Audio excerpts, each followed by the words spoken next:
১৯৭৯ সাল একটি যাত্রীবাহী বিমান উড়ে যাচ্ছিল এমন এক জায়গার দিকে যেখানে সাধারণত কোনো বিমানই যেতে চায় না, যা ছিল পৃথিবীর সবচেয়ে দুর্গম এবং রহস্যময় অঞ্চল আন্টার্কটিকা।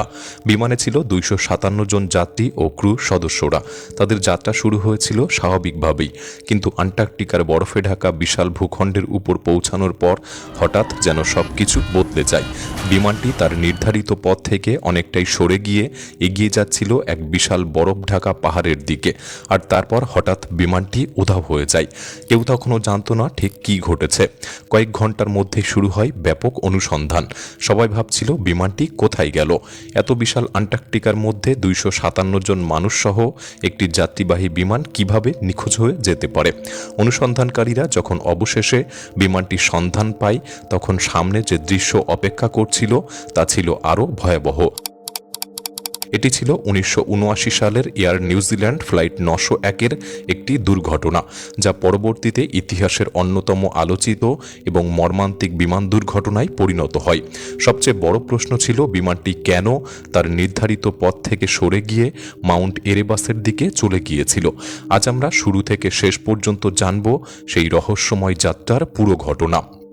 এয়ার নিউজিল্যান্ড ফ্লাইট ৯০১ ছিল পর্যটকদের জন্য পরিচালিত একটি বিশেষ আন্টার্কটিক সাইটসিইং ফ্লাইট।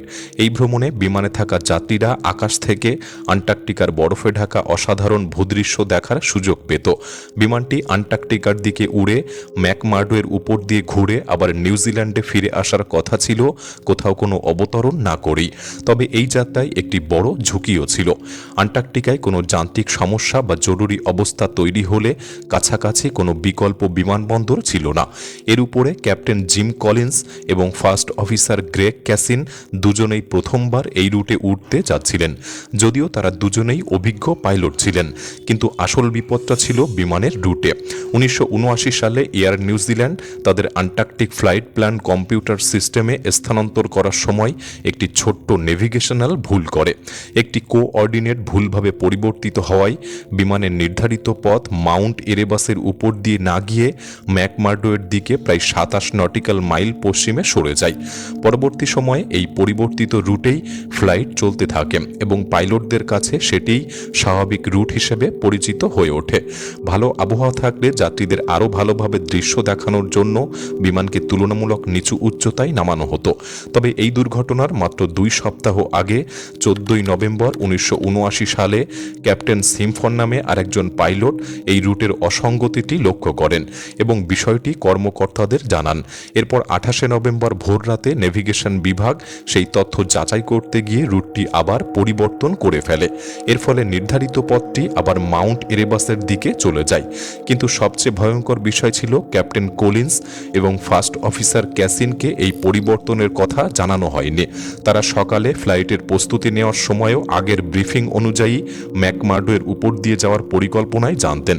অর্থাৎ তারা ভেবেছিলেন বিমানটি সমুদ্রের উপর দিয়ে উঠছে, কিন্তু বাস্তবে সেটি ধীরে ধীরে এগিয়ে যাচ্ছিল ৩৭৯৪ মিটার উঁচু মাউন্ট এরেবাসের দিকে।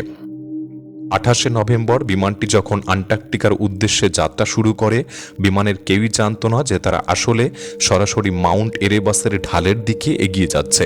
আন্টার্কটিকার দিকে যাওয়ার সময় প্রথমে সবকিছুই স্বাভাবিক মনে হচ্ছিল। বিমান ঠিকঠাক চলছিল, আর ২৫৭ জন যাত্রী ও ক্রুরা বরফে ঢাকা এই রহস্যময় মহাদেশ দেখার জন্য উত্তেজিত ছিল।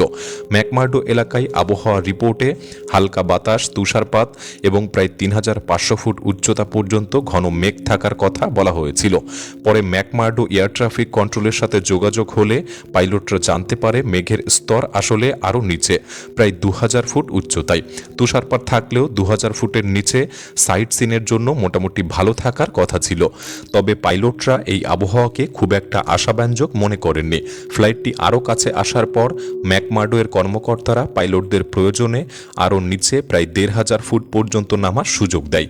এরপর বিমানটি মাউন্ট এরেবাস এলাকায় এলাকার কাছে পৌঁছালে ক্যাপ্টেন জিম কলিন্স 18,000 ফুট থেকে ধীরে ধীরে নিচে নামতে শুরু করে।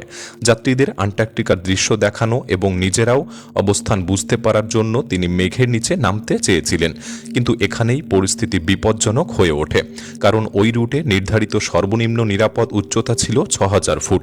পাইলটরা প্রথমে ঘুরে ঘুরে 6,000 ফুট নিচে নেমে আসে, এরপর তারা আরও নিচে নামতে থাকেন, কিন্তু তখন বিমানটি ঘন মেঘের মধ্যে ঢুকে পড়েছে।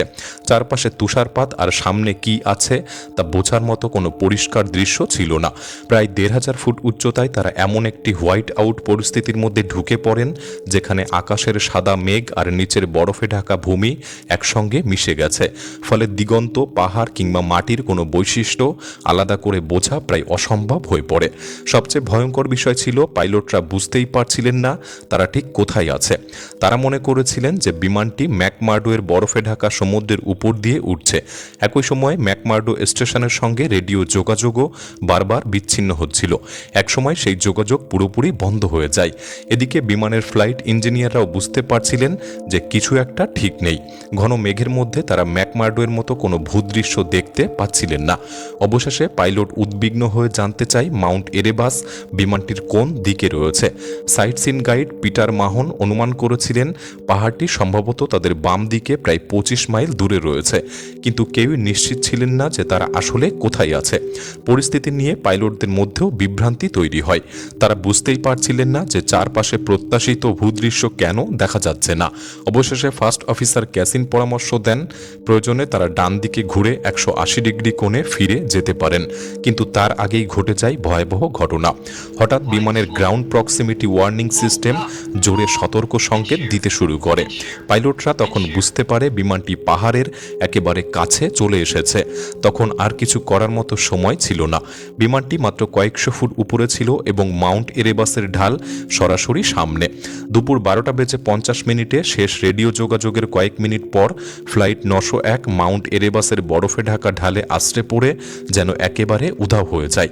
ফ্লাইট 901 মাউন্ট এরেবাসের ঢালে আশ্রে পড়তেই বিমানে থাকা 257 জন একেবারেই মারা যায়।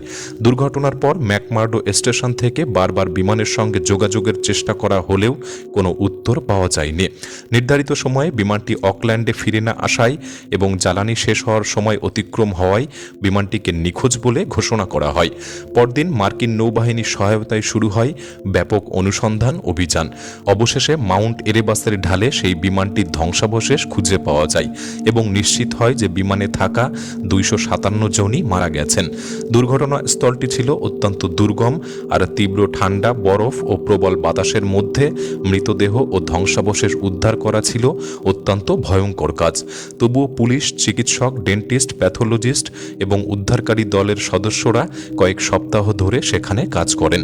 বরফের মধ্যে তাঁবু খাটিয়ে তাদের ধ্বংসাবশেষের মাঝেই থাকতে হয়েছে। এমনকি আক্রমণাত্মক আন্টার্কটিক স্কুয়া পাখিরাও ধ্বংসাবশেষ ও মৃতদেহের কাছে এসে পড়েছিল, ফলে উদ্ধার কাজ আরও কঠিন হয়ে পড়ে। তারপরও উদ্ধারকারী দল হাল ছাড়েনি এবং শেষ পর্যন্ত প্রায় 83% মানবদেহের অবশেষ উদ্ধার ও শনাক্ত করা সম্ভব হয়। কিন্তু উদ্ধার কাজ শেষ হওয়ার পরেই সামনে আসে একটি বড় প্রশ্ন: ফ্লাইট 901 আসলে কেন মাউন্ট এরেবাসে আশ্রে পড়েছিল? দুর্ঘটনার পর নিউজিল্যান্ড জুড়ে এই প্রশ্নের উত্তর খোঁজা শুরু হয়। প্রথম সরকারি তদন্তে chief inspector of air accident Ron Chippendale মূলত পাইলটদের ভুলকেই দুর্ঘটনার প্রধান কারণ হিসেবে দেখেন। তার মতে পাইলটরা নির্ধারিত 6000 ফুটের নিচে নেমে গিয়েছিল, নিজেদের সঠিক অবস্থান জানতেন না এবং তারপরও তারা এগিয়ে গিয়েছিলেন। কিন্তু এই সিদ্ধান্ত নিয়ে ব্যাপক বিতর্ক তৈরি হয়। পরে হাইকোর্ট জজ পিটার মাহন পুরো ঘটনাটিকে আরও গভীরভাবে তদন্ত করেন। তিনি মনে করেন মূল দায় শুধু পাইলটদের নয়, বরং এয়ার নিউজিল্যান্ডের নেভিগেশন পরিকল্পনায় হওয়া ভুল এবং সেই পরিবর্তনের কথা পাইলটদের না জানানোই ছিল দুর্ঘটনার অন্যতম প্রধান কারণ। তার তদন্তে উঠে আসে 3টি গুরুত্বপূর্ণ বিষয়। প্রথমত, রুটটি আবার মাউন্ট এরেবাসের দিকে পরিবর্তন করা হয়েছিল। দ্বিতীয়ত, সেই পরিবর্তনের কথা ফ্লাইট 901-এর ক্রুকে জানানো হয়নি। এবং তৃতীয়ত, পাইলটদের আন্টার্কটিক হোয়াইট আউট পরিস্থিতির বিপদ সম্পর্কে যথেষ্ট সতর্ক করা হয়নি। বহু তদন্ত, আদালত এবং দোষারোপের পরও একটি বিষয় স্পষ্ট হয়ে যায়: এই দুর্ঘটনা ছিল একক কোনো ভুলের ফল নয়। নেভিগেশন রুটের পরিবর্তন, যোগাযোগের ঘাটতি, আবহাওয়া, হোয়াইট আউট, নিচু উচ্চতায় উড়ে যাওয়া এবং পরিস্থিতি সম্পর্কে পাইলটদের ভুল ধারণা সবকিছু একসঙ্গে মিলে তৈরি করেছিল সেই মারাত্মক পরিস্থিতি।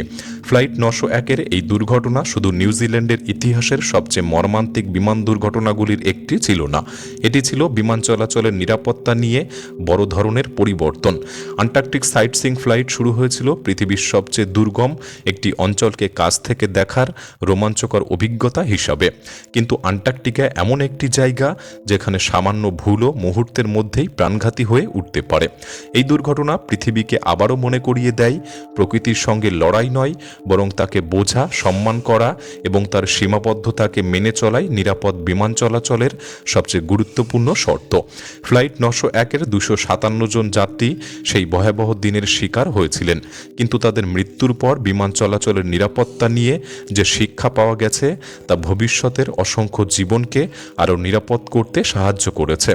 আপনার কি মনে হয় ফ্লাইট 901 দুর্ঘটনার জন্য সবচেয়ে বড় দায় কার ছিল? পাইলটদের, এয়ার নিউজিল্যান্ডের নেভিগেশন ভুলের, নাকি সেই ভয়ঙ্কর আন্টার্কটিক হোয়াইট আউট পরিস্থিতির? কমেন্ট বক্সে আপনার মতামত লিখে জানাতে পারেন। আজকের এই ভিডিওটি ভালো লাগলে একটি লাইক করতে পারেন, চ্যানেলটি সাবস্ক্রাইব করে রাখতে পারেন। তাহলে দেখা হচ্ছে পরবর্তী নতুন একটি এপিসোডে। ধন্যবাদ।